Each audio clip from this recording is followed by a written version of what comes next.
नवरंगपुर जिला सदर महकुमा पुलिस पड़ियाठारे महासमारोह पुष पुनई पर्व पालन हो जाइछे।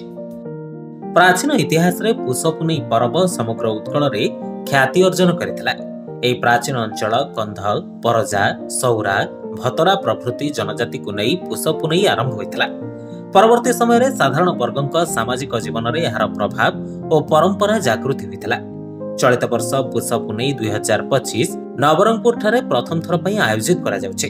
पुष पुनईर शुभारंभ स्थानीय नुआबंध साही नारंगी परजांक आदि पीठ आदिवासी परजा संस्कृतिर मुख्य स्थल मां कला धरणी ठारे पूजार्चना परे जगन्नाथ मंदिर रु आज्ञामाल ग्रहण करबा परे अधिष्ठात्री देवी मां भंडार घरणीकर आशीर्वाद नै पारंपरिक नाच गीत बाजा सहित छेरछेरा विशाल शोभायात्रा स्थानीय पुलिस पड़िया पर्यंत पहुंचीथिले।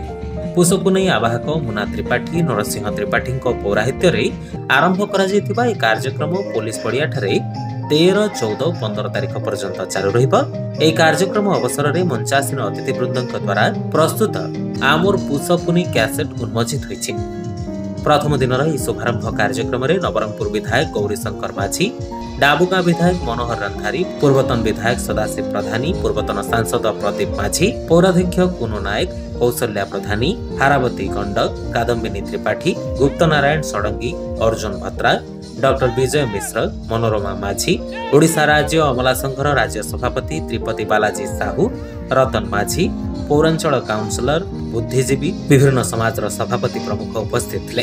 ए कार्यक्रम में आदिवासी संस्कृतिर कला प्रदर्शन रे जनसाधारण भरपूर आनंद लाभ करथिले।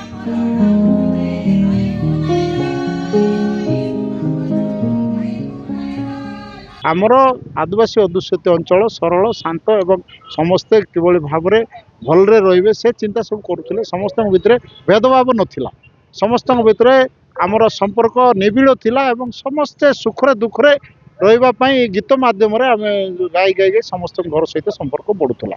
तेणु यहाँ रहिबा दरकार जो द्वारा कि आम भितर आज दिन में मॉडर्न ना रे आमे इटा को पासरी जाउछु आस्ते आस्ते। तेणु यहाँ उज्जीवित करने जो योजना कर निश्चित भाव में धन्यवाद देवा एवं आगामी दिन में आमर परंपरा को बंचाई रखा। परंपरा द्वारा आमर सभ्यता सृष्टि होता है, सभ्यता द्वारा आमर समाज सृष्टि होता है, समाज द्वारा आमर जिला कि राष्ट्र सृष्टि होता है। तेणु आम समस्ते एकत्रित भाव में किभली भाव में एकता सृष्टि होगा संगे संगे भाईचारा रखा यार उद्देश्य।